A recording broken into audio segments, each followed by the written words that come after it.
and welcome. Tonight, tragedy strikes in Lagos after an auto crash involving a lone vehicle along the Lagos-Ibadan Expressway claimed 6 lives. Another 2-story building under construction collapses in the Apapa area of Lagos as the state government blames the developers for ignoring its stop work order on the project. Police bust a child trafficking ring involving the kidnap, sale and purchase of children in Rivers and neighboring states. And United Kingdom, the United States and several other countries evacuate diplomats and citizens from Sudan's capital as fierce fighting rages on in Khartoum.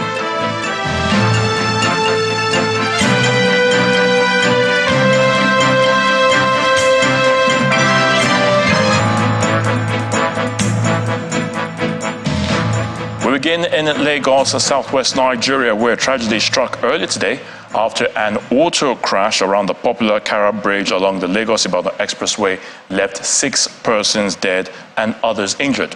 Now, according to eyewitness accounts, the incident happened in quick succession from the bus somersaulting to bursting into flames, leading to fatalities.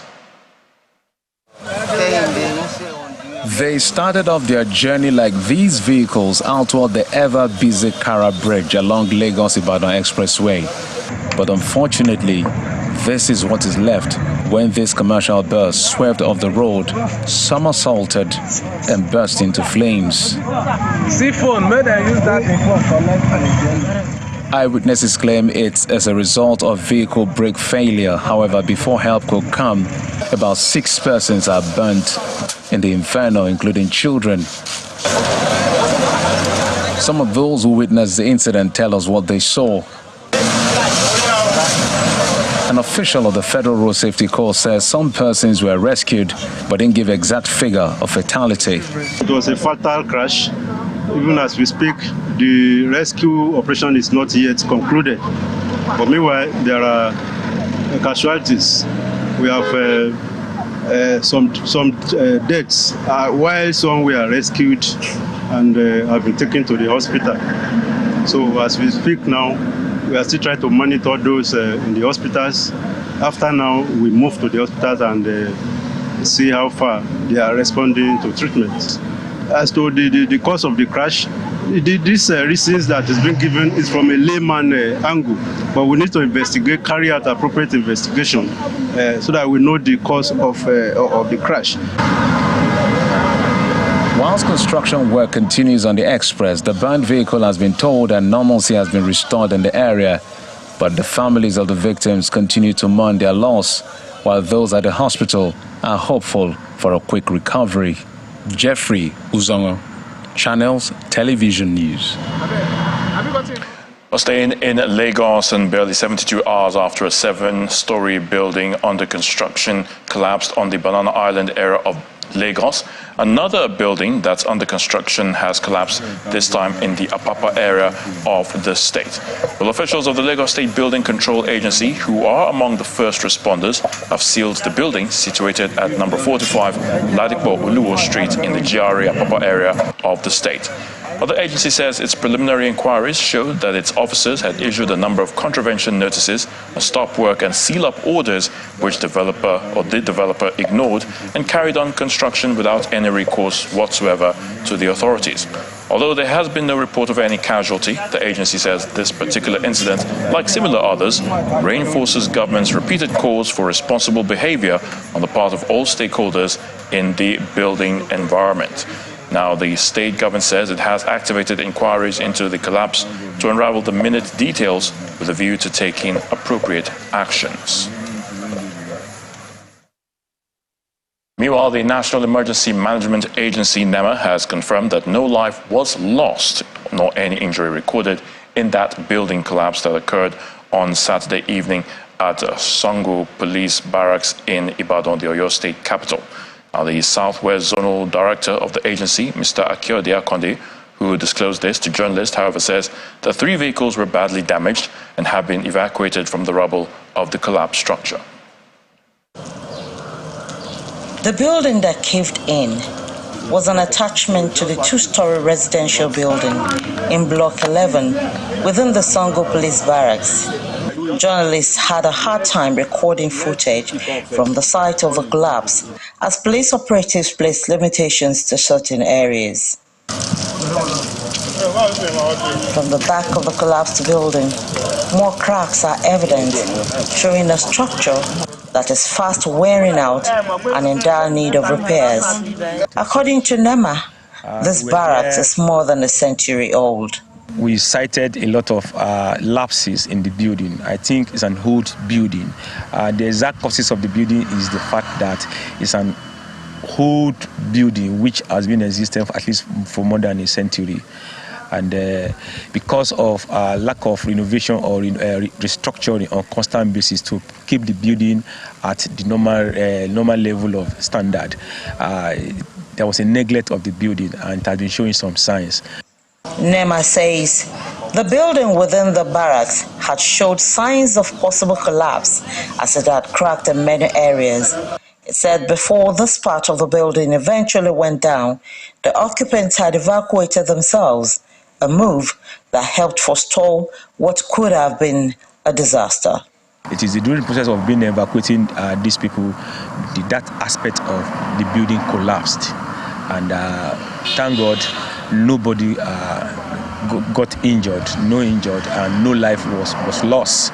So we are able to move away 3 vehicles under the rebels, and 2 motorcycles were also under the rebels. And I understand by now, I think because of the volume of the pressure, there's a generators, about 4 generating sets were there. So that's what we did yesterday throughout to really monitor situations. The living condition of police officers in the country has been a contentious issue for some time. And even though government has facilitated improvement in some areas, a large number of police officers and their families still live in life-threatening structures, with fervent prayers that their living conditions will improve someday. Bukola Uriowu, Channels Television News. In River State, operatives of the State Police Command have apprehended a suspected child trafficking ring operating in the state and other neighboring states. Now, the suspects, who are 4 in number, made up of 3 females and 1 male, are suspected of being involved in the kidnap, sale and purchase of children within Rivers, Imo and Delta states, where the syndicate is believed to be operating.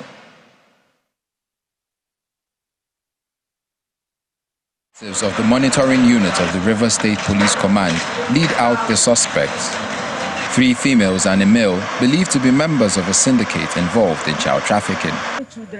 Some of the suspects admit to buying or selling the children, with one of the suspects saying she paid 1.5 million for 3 children. The person I called that took them to the orphanage room, they paid 500,000. The first one 500, the second one 650. The third one 500. First one, the first of all give me 150,000. Then now later send 30,000 for me. Then second one, they give me 350,000. This third one, they give me 100,000. Then now send the remaining one for her sister account, 400. They no give me. That's all. 2 children have so far been rescued and reunited with their parents, who are happy.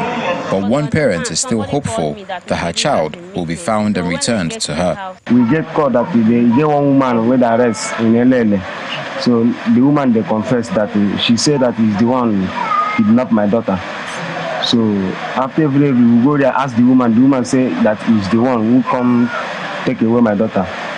So that he will bring back my daughter, that my daughter is alive. He will carry those children come back. I was at the farm. Somebody called me that my baby has been missing. So when I get to the house, I find out that my baby is no longer at the house. So I have to report to the police that my baby is missing. So since then, I've been looking for my baby till today. I've not seen him. Based on a follow-up case on the child trafficking, the police arrested 4 suspects, which they confessed to the crime, that they are the syndicate that has been kidnapping children along Omawa in Ikere local government area of the state. And through the follow-up case, we've been able to rescue 2 of the children which they abducted, And they also said that each of the child they used to buy from their adopters 500,000, 400,000, 350, and the least was 180. So far, 2 children have been rescued while the police are still searching for a child who is believed to have been sold to a buyer in Asaba, Delta State, while efforts are still on to track down other suspects in the syndicate. The Socio-Economic Right and Accountability Project, SERAP, is asking President Muhammadu Buhari to facilitate the probe of the allegations that over 149 million barrels of crude oil are missing or be prepared for legal action. The allegation was documented in the 2019 audited reports by the Auditor General of the Federation and the Nigeria Extractive Industries Transparency Initiative, NATI. In a letter, the rights group requests the effective prosecution of anyone suspected to be responsible for the plundering of the country's oil wealth and the full recovery of any proceeds of the crime. According to SERAP, the 2019 audited report by the Auditor General shows that over 107 million barrels of crude oil were lifted as domestic crude without any document or tracing. NATI also reported missing 42.25 million barrels of crude oil in 2019. Now that the 2023 general election is over, those who have gone to courts to challenge the process must follow the rule of law and allow the process to be seen to a logical conclusion. Now, that's the view of Senior Advocate of Nigeria, Mr. Wahab Shitu. He told Channels Television's Ladi Akeredolu on our election issues and personalities tracking program Roadmap 2023 that those who have chosen to approach the judiciary for dispute resolution must be commended for working to strengthen the nation's democracy, and they must not be seen to do anything that will undermine the process at the same time. What we are practicing is democracy. And central to the practice of democracy is that those who practice it must be prepared to be Democrats. It's a contradiction if you say you practice democracy and you're undemocratic in your approach. And there are certain fundamentals of the democratic tradition. Respect for the rule of law. Key. Respect for due process. Respect for fundamental rights. Zero tolerance for corruption. And above all, good governance. These are fundamentals. The most important of all these fundamentals is respect for the rule of law. So I think what is wrong with our approach is that we submit dispute for resolution before the court of law, which is a rule of law approach. There's nothing wrong when somebody feels aggrieved and believes, oh, I want to go to court. In fact, it's something that's recommended. But what is wrong is for you to approach the court and simultaneously be protesting on the street. You are sending very dangerous signals that you don't have confidence in what you have initiated, or you are trying to intimidate the judiciary. They are human beings. They are human beings. They have families.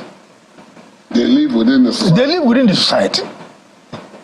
I think while it is commendable to appreciate those who approach the court because they are trying to strengthen our democratic process, they are also trying to strengthen the rule of law. We should condemn in very strong terms if the same people also resort to extrajudicial measures. For the full interview with Mr. Wahab Shitu, Senior Advocate of Nigeria, do watch Roadmap 2023 tomorrow, Monday, April 24th at 9 p.m. right here on Channels Television. In part 2, after the break, as fight between rival forces in Sudan intensifies, the Nigerian embassy in Khartoum is asking Nigerian students in the war-torn country to remain indoors while it works on final approval to evacuate them. Please stay once again. Welcome back. If you've just joined us, you're watching the news at 10 live on Channels Television Lagos. A reminder of our top stories. Tragedy strikes in Lagos after an auto crash involving a lone vehicle along the Lagos-Ibadan Expressway, which claims 6 lives. Another two-story building under construction collapses in Apapa area of Lagos as the state government blames the developers for ignoring its stop work order on the project. Police bust a child trafficking ring involved in the kidnap, sale and purchase of children in Rivers and neighboring states. And United Kingdom, the United States and several other countries evacuate diplomats and citizens from Sudan's capital as fierce fighting continues to rage in Khartoum.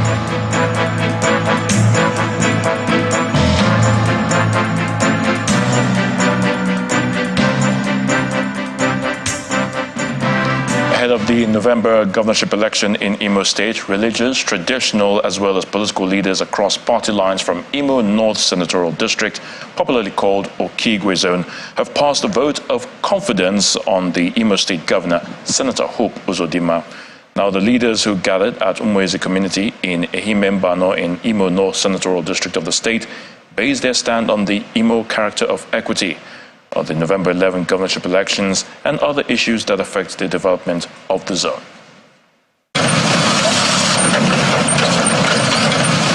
This was the state of the Okigwe-Owerri Road in Imo State before Governor Hope Uzodinma assumed office in January 2020. The 57-kilometer road, which was completely in a dilapidated state, is the only access and major road connecting the 6 local government areas of Okigwe Zone to the state capital, Owerri, and other southeast states. Due to its economic importance and public outcry, the governor approved the reconstruction of the road for ease of movement.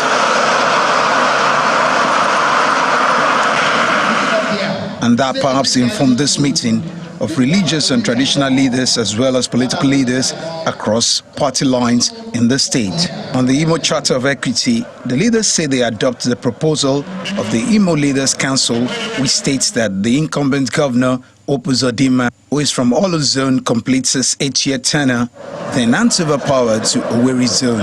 They believe this would encourage smooth power rotation within the 3 geopolitical zones in the state. I was a member of the Imo Elders Council, and we said that leadership in Imo should not be coming from one side, that it had to change after 2023. It had to change.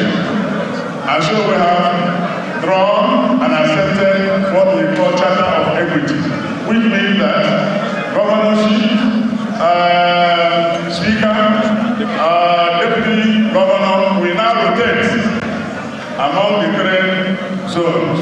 I have the intention of reminding us from Okigwe that we have only 6 local governments, and therefore it is important that we must work together. Thereafter, a motion to pass vote of confidence on the governor is moved, which was supported by all.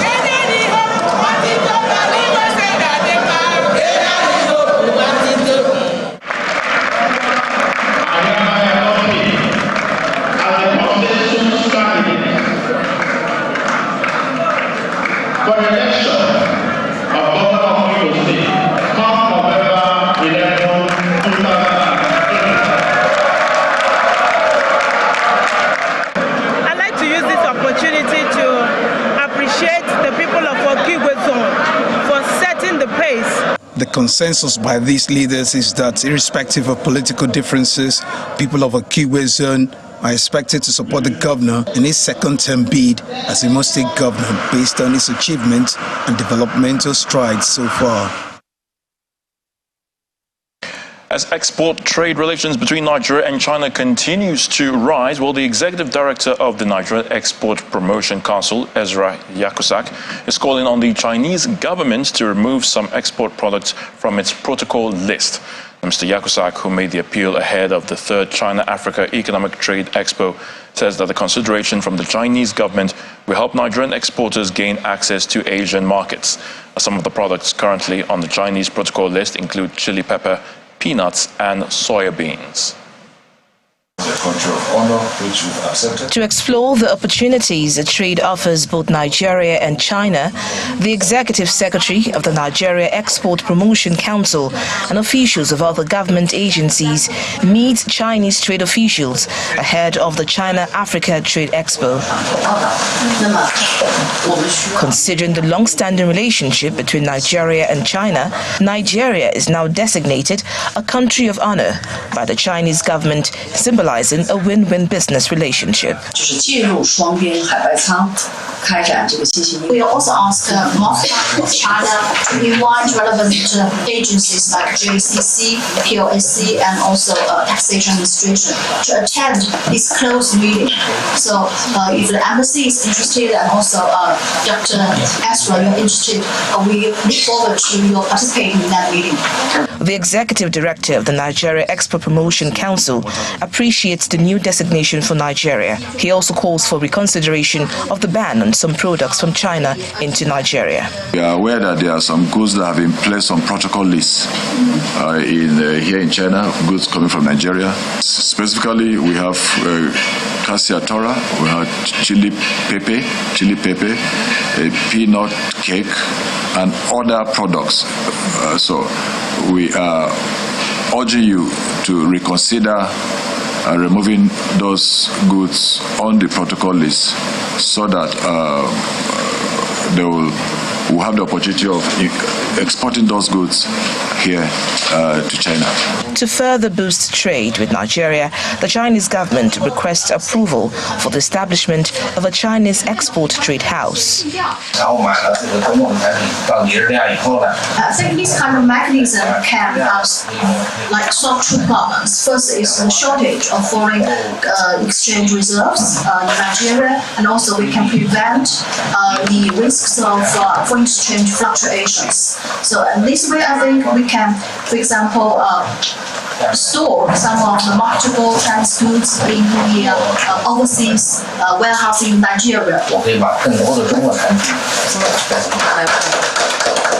This latest collaboration between Nigeria and China is expected to increase non-oil export earnings as well as aid technology transfer. It's less than 40 days before a change of government from President Muhammadu Buhari to President-elect Bola Tinubu. And one of the goals of the President-elect is to grow income for families. Well, the question is, how smooth is the road to prosperity, especially with the latest warning from the International Monetary Fund, IMF, that global economic growth will slow from 3.4% that was last year to 2.8% this year. Babajide Oguso, founder of Leadership by Data and Channels Television's data analyst, is here to give us an insight into this. Great to have you, Babajide, on the News at 10 once again. Good evening, Ayo. All right, starting out very quickly, how easy or is it difficult, will it be to attract investments that can create jobs for this economy? Now, that's a big question. Thinking about investments, especially looking at how attractive is Nigeria's current situation, looking at what has happened within the last 8 years. For me, before we take a look at the numbers, here's how I would describe it. I'll keep our focus on this. What we've seen in the last 8 years, Ayo, is that every time Nigeria seems to move to attract investors, every time we want to attract investments, there's something around Nigeria that keeps scaring investors away. And that is the situation. Each time we try to attract investments, that is what the numbers show. We move investors away.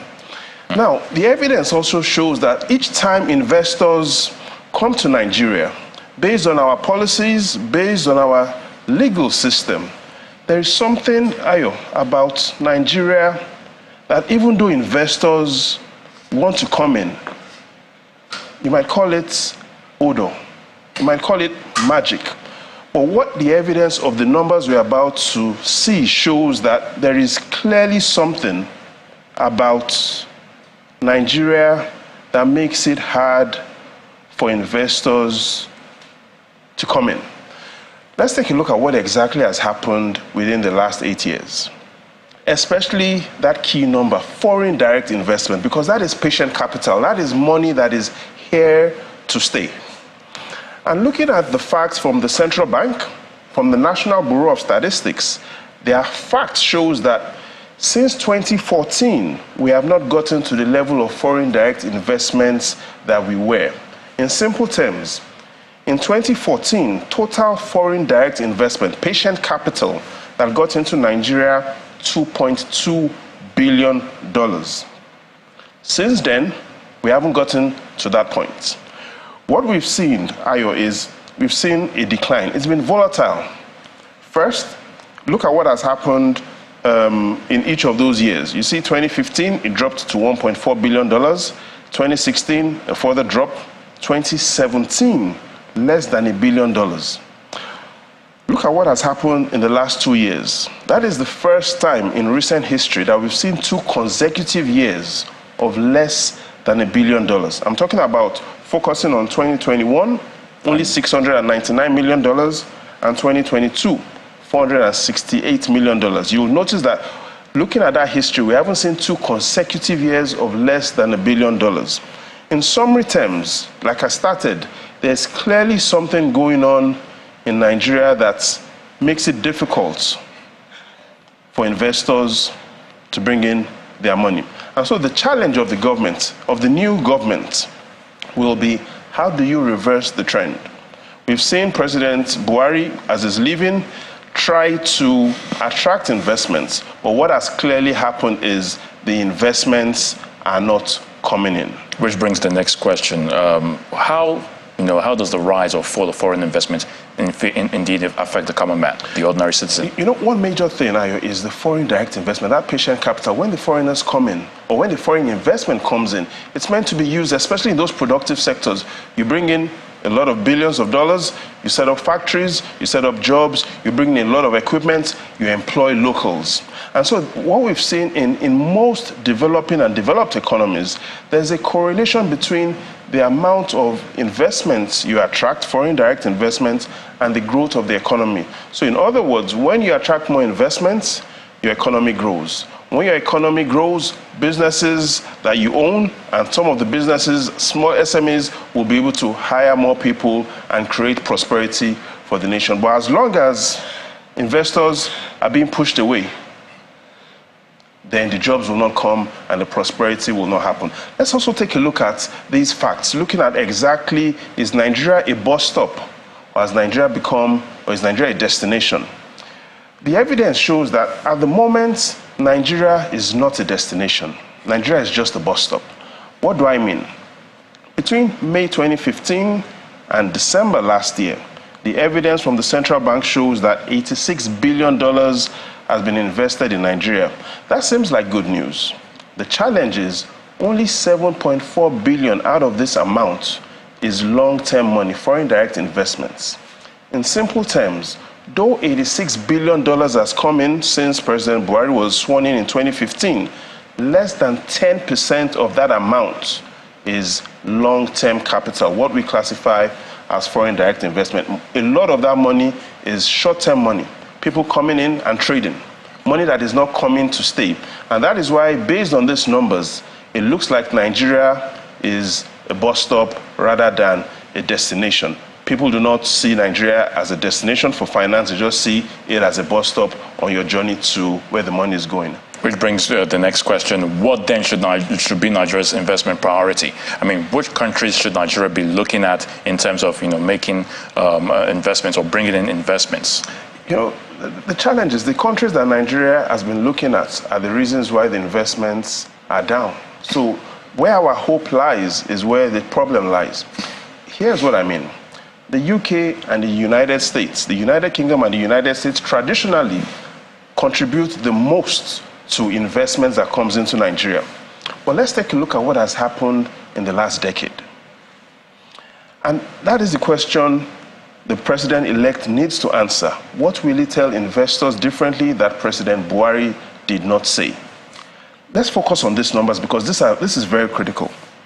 In 2014, approximately $11 billion came in from the United Kingdom. What happened 4 years after? Only $6 billion. In simple terms, only $6 billion was invested in Nigeria that came in from the United Kingdom. And what happened 4 years after? Last year, only $2.7 billion. The summary is, we've seen that decline of investments. The numbers are telling us that the investors from the UK do not see Nigeria as attractive as it was in history. Same thing in the US. 2014, $3.7 billion came in 2014. Based on the numbers we have last year, we've seen the decline, only $287 million. So the summary is, where the investments traditionally come from, UK, US, the investments are not coming from there. So will the president-elect need to learn Ching Ching Chong, some other new language to be able to attract investments? It will all find out. But we'll definitely find out. We'll all find out. But the challenge is, Nigeria needs to stop pushing investors away, and investors need to find a way to attract Nigeria. That is what we are looking at. I will definitely leave it at that. Babajide Ogunsanwo, thank you so much for your thoughts on the news at 10. The pleasure is all mine, Ayo. At least 2,000 youth in Bayelsa State have benefited from the state government skills acquisition program. Well, the state government says this has gone a long way in reducing the rate of unemployment in Bayelsa State. Nimi Brown gets busy at her workstation in Yenagua. Since completing a training in fashion design, she has been experiencing a new lease of life thanks to the Doyediri Skills Acquisition Program. I learned fashion design because I was having this urge to learn tailoring. So I filled the form and I went for the fashion designing. And truly, because of my ambition, I learned fast and now I'm making money out of it. Like Nimi, several youth who were once unemployed are now equipped with skills in high demand within and outside Bayelsa State. They have not only been made self-employed, but employers of labor. If not for this skill acquisition, I believe most of us will not have the opportunity to go and learn paint production because it's very expensive when you go and learn. But with the help of Governor Doyediri, he has made everything easy for us. Today now, Benedicta is a paint producer. For me, what I need for now is just to get a job. I don't need even white-collar job because I know how much I'm getting from it and I know how much white-collar job will pay. So I will get more than ×3 of what white-collar job will pay in a month. After undergoing months of training, participants are handed starter packs at a graduation ceremony to enable them set up their businesses. Doyediri, my governor, has trained a lot of persons through this skill, a lot of Bayelsans that are self-reliant right now as I speak to you. They are no longer depending on anyone. You can see it for yourself. Then also we have a monitoring team that monitors the past trainees. The Bayelsa State Commissioner for Information describes the skills acquisition program as Governor Diri's commitment to increase prosperity. What we mean by that as a government is that we need to create avenues for people to be prosperous. Prosperity in terms of your living conditions, your health, and that's why we take a lot of things into consideration. First of all, for a society that has a great number of young people, you need to take care of them so that their future will be bright. And if their future is good, the society will be good and the state will be at a good state. According to the state government, participation in the Doyediri Skill Acquisition Program has been on the rise since its commencement in 2021. The Pension Transition Arrangement Directorate PTAD is assuring pensioners in the country that the era of asking aged pensioners to present themselves for physical verification is over. Now, this disclosure was made by the Executive Secretary of PTAD, Choma Ejikeme, during the Northeast Stakeholders Engagement Forum in Yola, the Adamawa State capital. According to her, pensioners will no longer be required to travel long distances to attend verification exercises due to the newly introduced I Am Alive confirmation solution aimed at ensuring effective and efficient service delivery. Gathered in this hall are stakeholders and pensioners from across the northeast states of the country. They are here for a 2-day interface with their pension managers under the Pension Transitional Arrangement Directorate, PTAD. The Stakeholders Forum is an avenue for interacting with pensioners annually across the 6 geopolitical zones to enable pensioners appreciate the services provided by PTAD. The meeting also provides a feedback mechanism for better understanding of the Ayama Life Confirmation solution. PTAD's determination to change the narrative. Setting the tone for the session is the Executive Secretary of PTAD, Mrs. Chioma Ejikeme, who highlights the reforms in the management of pensions.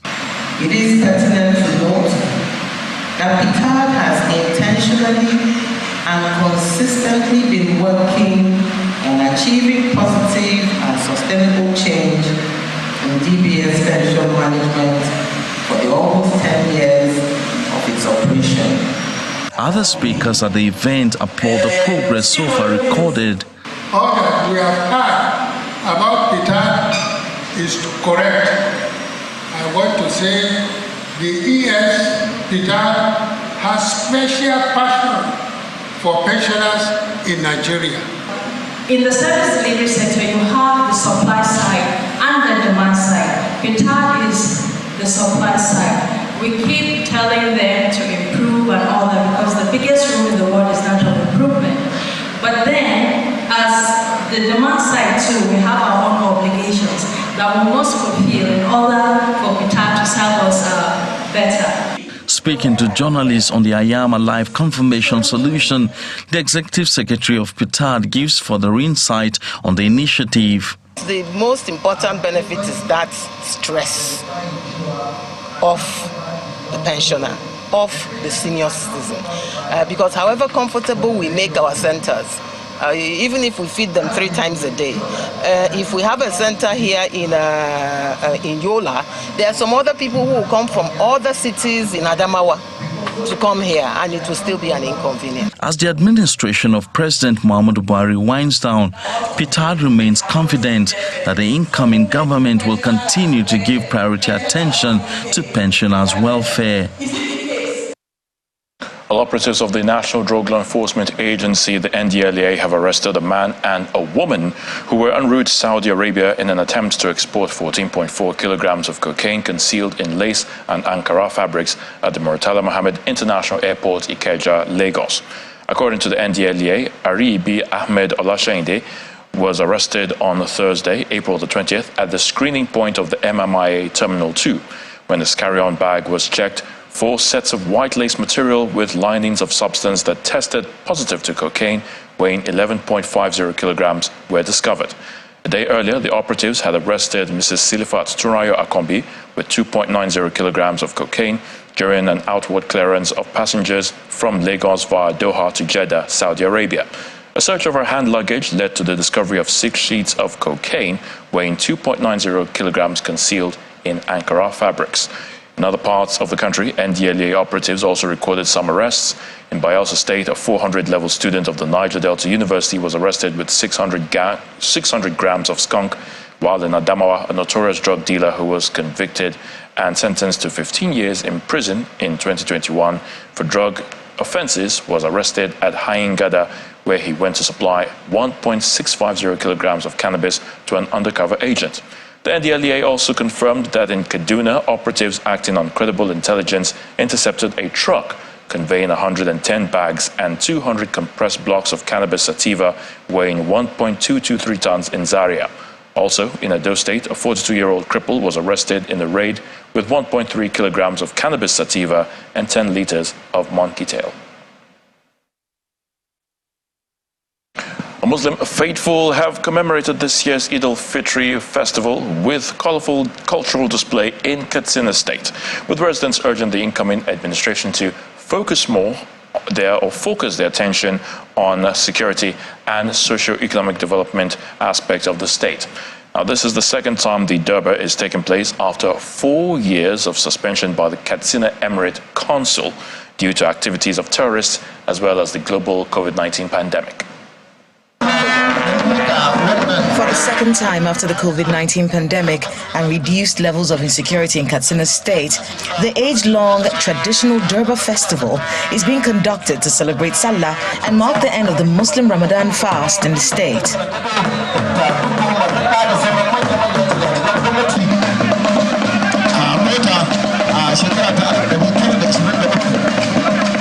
The event, fondly called Hawan Sadiki or Hawan Bariki, is being celebrated twice in a year and is recognized as a celebration of the people and their cultural heritage.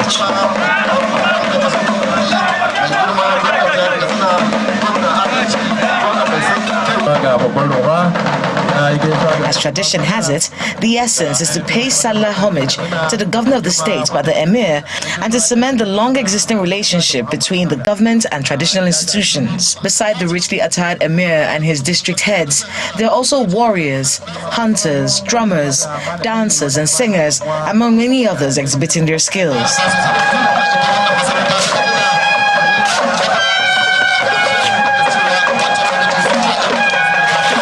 Historians trace the beginning of the long tradition to 1906, during the reign of the then Emir of Katsina, King Muhammadu Diko. Since then, it has become a tradition. First to the colonial political masters, then to local government officials, subsequently by 1987 to the governors of Katsina State, and now to civilian governors of Katsina State. So it is something with a very long history and tradition. For Katsina's indigents, the dual-purpose occasion is highly significant, promoting peace and unity among the citizens irrespective of their religious or ethnic differences, and giving opportunity to the government to highlight its achievements. From yesterday to today, no single incident that threatened people's coexistence. So we should give glory to God, and I'm assuring people this is not the beginning. But beside it, before the end of this administration, the security will stabilize, and it has, by the grace of God. Although culture takes a center stage of the festival, the state government and the Emirate Council owe it as a tradition to speak on some of the priority areas which they will be giving attention to in the coming months. Our appeal to the people is to give them maximum support, especially our elites that are all over the country and some even outside the country. So we appeal for the understanding and cooperation and support. You, the elites, have indeed slept too much, so it's high time for you to start assisting Katsina and its people, thus assisting the poor and the needy to become self-reliant, because what you sow is what you will reap in the hereafter. This lifelong Durbar Festival has already become a tourist destination and boosts socio-economic activities of the state. And now to the arts. The Center for Contemporary Art has celebrated 15 years of its existence with an exhibition. All the works on display show artists, art and materials the center has engaged in through the years, and we see them on Art Review tonight.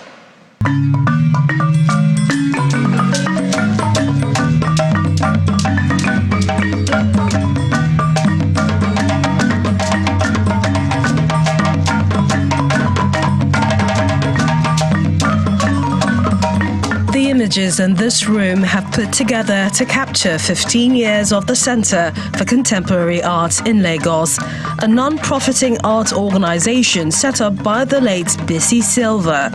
It shows growth through interaction with artists that have now become household names. I think that the work that CCA has done has been insurmountable.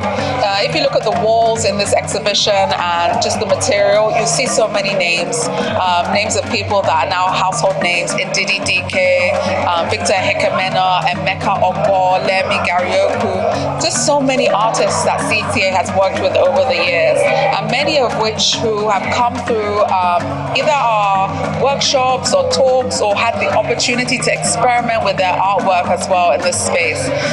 And so I would say that the impact has been felt, not just in Lagos actually, but globally.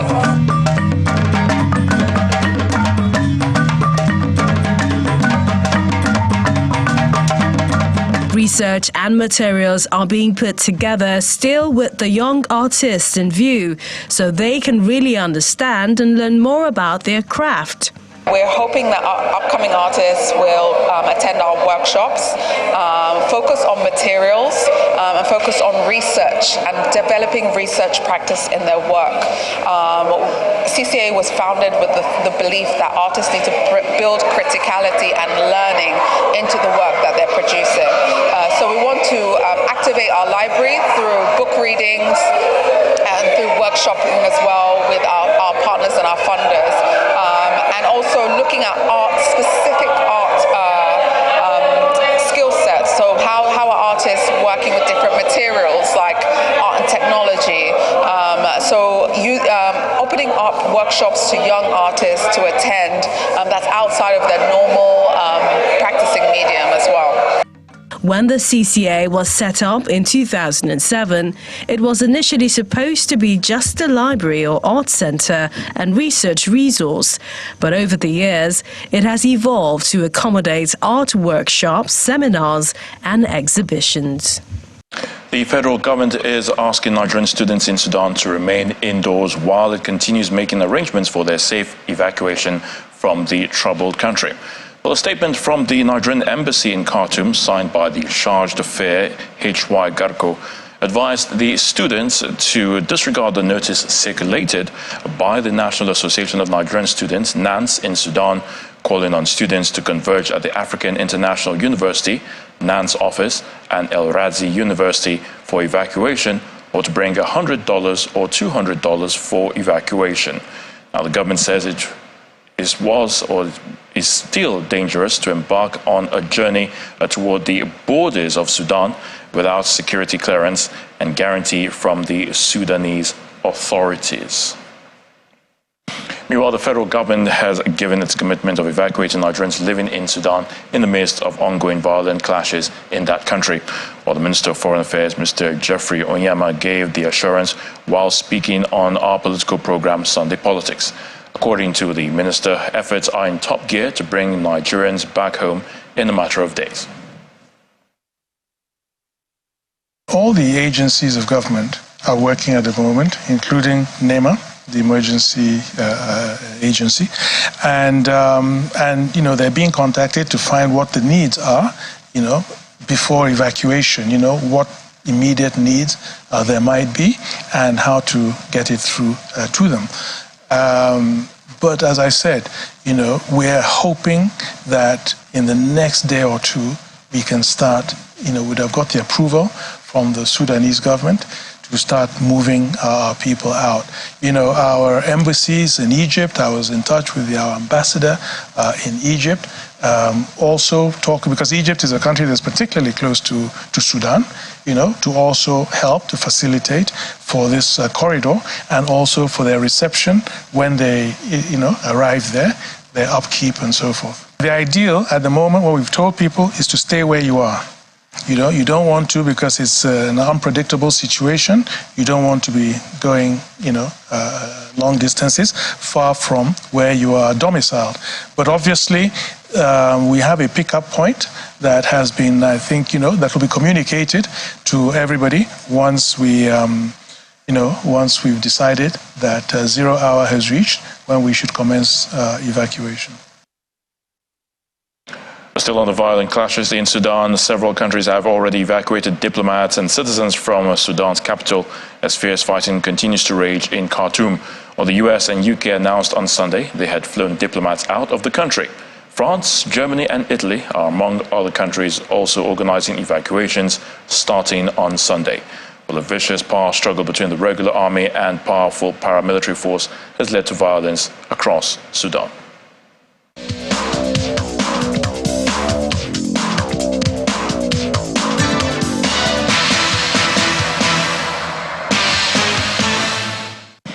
Welcome to Sports News. Nigeria's sole Caf Confederation Cup representative Rivers United could face elimination from the competition, except the Port Harcourt-based team upturned a 2-0 deficit against Tanzania's Young Africans.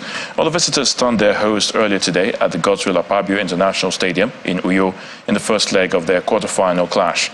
Rivers United will need to score 3 goals without conceding in the reverse fixture to scale through at the Benjamin Mkapa Stadium in Dar es Salaam on Sunday next week. Or the winner of the tie will face Gallants FC of South Africa or Egypt's Pyramids in the semi-finals. Tottenham's hopes of securing a top 4 finish in the English Premier League has disintegrated in humiliating fashion as Newcastle United this evening smashed 5 goals in the first 21 minutes on their way to an extraordinary 6-1 win at St James's Park. With Spurs needing a positive result to maintain their Champions League hopes, switched to a back 4 for the first time since January 2022.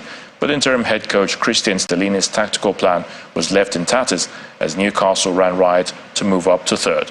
West Ham moved 6 points clear of the relegation zone with an emphatic win over Bournemouth at the Vitality Stadium. Now, the Red Devils of Manchester United will face arch-rivals Manchester City in the English FA Cup final on June the 3rd after beating Brighton and Hove Albion 7-6 on penalties in today's semi-final Sunday. Well, it will be United's first FA Cup final appearance since losing to Chelsea in the 2018 showpiece. And we have more other sports news around the world of sports.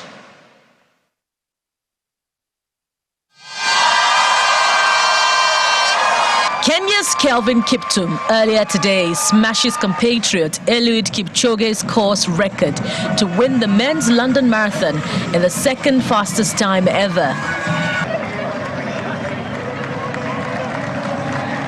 The 23-year-old was just 16 seconds outside Kipchoge's world record, finishing in 2 hours, 1 minute and 25 seconds.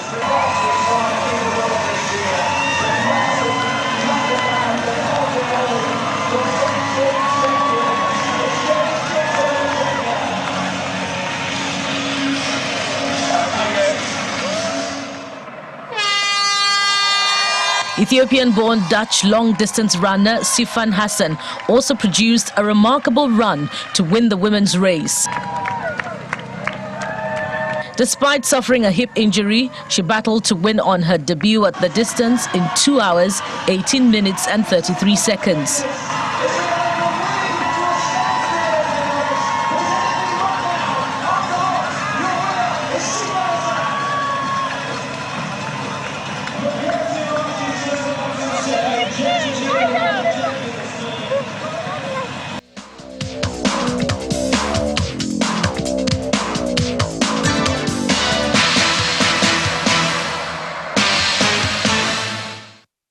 And the main news again.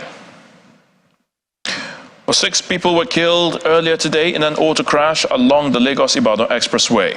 While eyewitness accounts claimed the accident was caused by brake failure of the commercial bus, men of the Federal Road Safety Commission say they can only determine the cause after a thorough investigation.